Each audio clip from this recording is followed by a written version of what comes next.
law school, I was ridiculously underpaid. I don't know if it was an immigrant mentality. Okay, so she was talking about how she did not negotiate enough for herself. I'm gonna make sure that you do negotiate for yourself, because I'm tired of hearing people saying that women don't negotiate.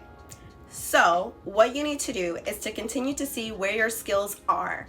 See where your skill level is. What skills have you acquired in the last 6 months, in the last year, in the last 3 months? Who cares? See what you know now and see what the market is paying for someone who is in that position with those skill sets.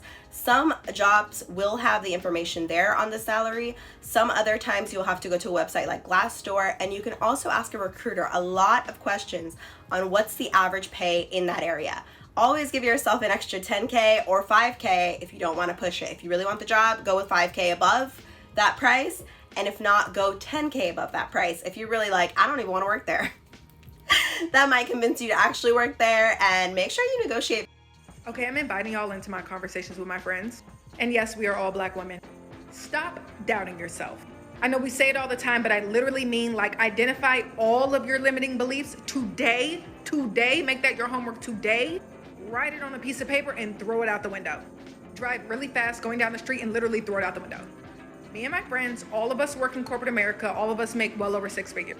It is so true, but the way that sometimes you feel anxiety or doubt or blah, blah, blah, no, girl. You've been busting your motherfucking ass to learn new skills. So why are you gonna have any doubts? No.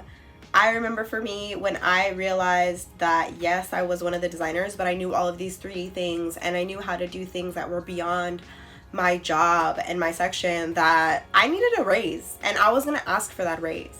And I knew exactly how much people were making in the market who had those skills that I had now acquired, because I took my weekends, my nights, any free time that I had during the day to research anything about 3D technology and to grow and understand that field.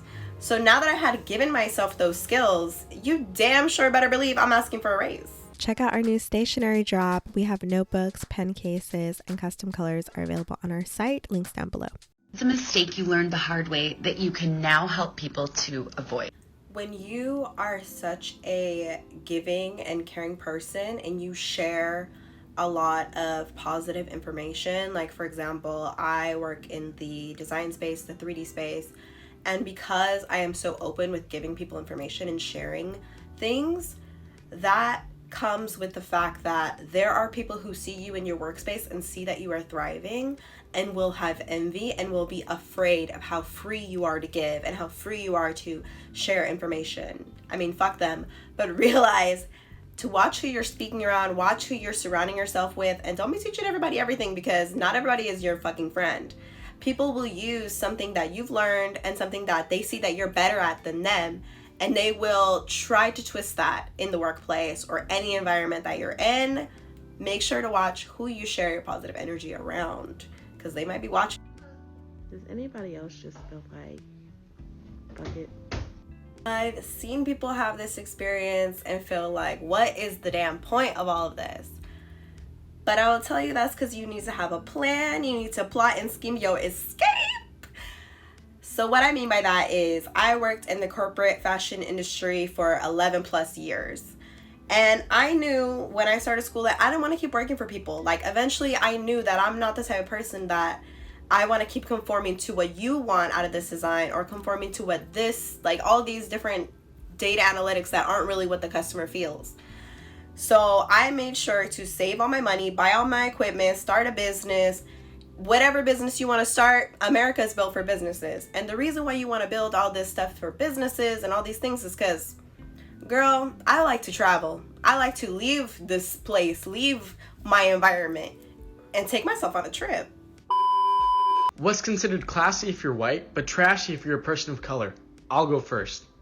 Okay, so for years, I thought that to be professional, to be taken seriously in my job as a fashion designer in the corporate world, that for the first 5 years or so, I would straighten my hair every week for hours. It would take me so much time to straighten my hair because I thought it didn't go with this outfit, or I thought it didn't look professional, or I thought people would say something to me. And once I was like, fuck it, I'm not straightening my hair for 2 hours every week and having to go through all of that pain and like tiring routine. and just started loving my hair, everything changed, and I actually met my partner, and the person that I'm with is obsessed with my hair the way it is. So just do you, and whatever makes you feel good, whatever, it doesn't matter. As long as your behavior is professional, fuck everything up. In75 is my sustainable luxury handbag and accessories line, where I create all of my products using 3D technology and making everything handcrafted and as sustainable as possible. I have a bunch of new accessories and a bunch of new products coming out this spring. I'm so excited to share everything with you guys, and more menswear coming soon.